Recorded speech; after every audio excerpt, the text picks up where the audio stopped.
আসসালামু আলাইকুম রহমতুল্লাহি ওয়া বারাকাতুহু।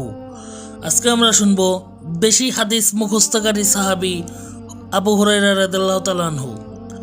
হযরত আবু হুরায়রা রাদিয়াল্লাহু তাআলা আনহু হতে বর্ণিত, তিনি বলেন, সকলেই বলে আবু হুরায়রা রাদিয়াল্লাহু তাআলা আনহু হাদিস অনেক বেশি বর্ণনা করেন।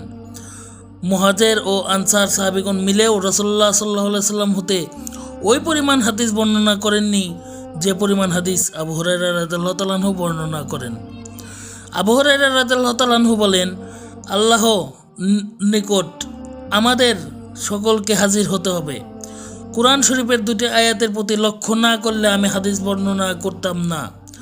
আমি যেসব সুস্পষ্ট যুক্তি ও পথ নির্দেশ নাজিল করেছি তা পবিত্র কুরআনের বিশদভাবে বর্ণনা করার পর যারা সেগুলো গোপন রাখে তাদেরকেই আল্লাহ তাআলা লানত করেন এবং অভিশপ্তগণ ও অভিশাপ দেয়।